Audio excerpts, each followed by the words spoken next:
these are my basic fitness tips for anyone who works out, anyone who wants to get into working out.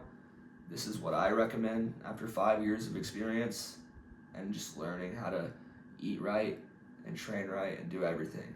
So first, and most importantly, in my opinion, is that if you really care about fitness and, stepping up your physique and your performance, is that I really think everyone should track calories, because how are you going to know if you're in a surplus, a deficit, or maintenance? Obviously, the scale will tell you, but you don't know how big, little the surplus is. And I find that to be pretty important, because maybe you're putting on too much fat and too quickly, and your muscle gain can't keep up with that, because muscle gain is a lot slower than fat buildup.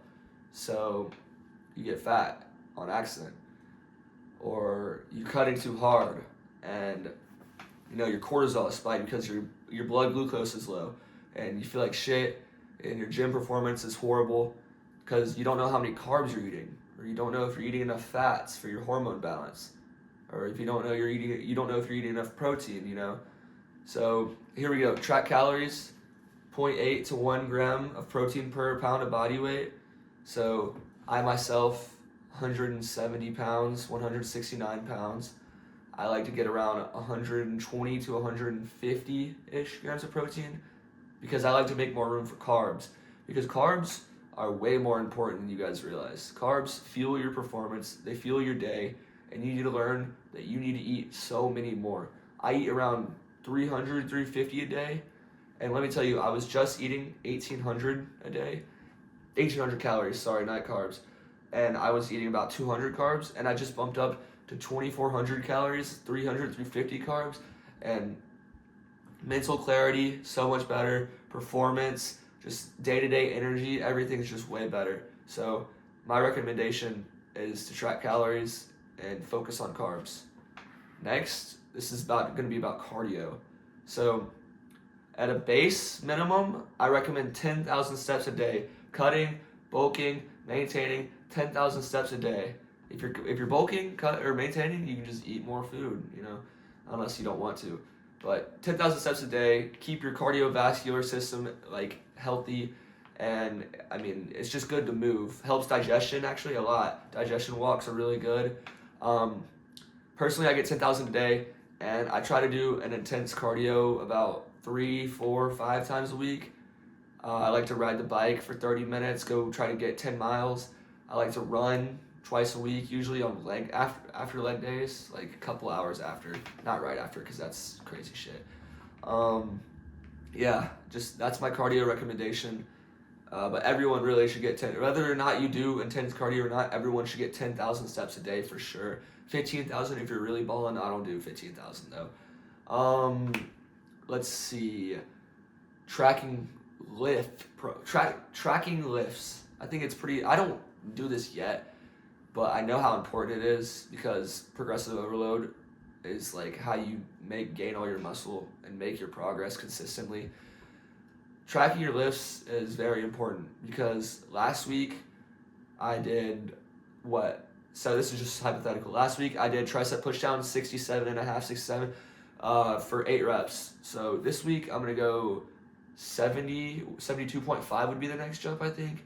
I'm going to go try to get 7 to 8 reps, or I'm going to go 67 and a half pounds for 9 reps, or I'm going to get 8 again, and then the next week I'm going to go for 9, or up the weight and go for 8. See, that's just how you can figure out if you're making progress or if you're not making progress. And I don't do it yet, but I really need to do it, because I never know what weight I'm using for real. It'd be nice to have a basis amount of reps that I do for every exercise. I kind of know on my compound movements, because that's the lifts that I care about the most, because I like lifting heavy. But yeah, tracking lifting progress, very important. Progressive overload, very, very important, arguably one of the most important things for making progress. And the train is coming by right now in my town. Anyways, what do I have for you guys next? Oh, if you want to find your maintenance, your surplus level, or your cutting level, So go to caloriecalculator.com.net, whatever it is, input your age, your weight, and your activity level, and it'll give you like a baseline amount, and you can eat around that and see how the scale moves and just adjust based off of that. Very easy, very simple, really just how the scale moves on a week-to-week basis. Obviously, there's going to be fluctuations. Don't let that get you out of your head. Just if you're not improving after 2-3 weeks, okay, cut, add, or stay the same, whatever you want to do. Let's get into creatine. Creatine. Everybody should take creatine. Personally, I don't take it right now because I'm lazy as hell and I'm broke. I'm a broke college student. But creatine is a great supplement to take. Stores water in the muscles. Maybe help you add a pound or two of lean muscle mass. I don't know. Really good for your brain though.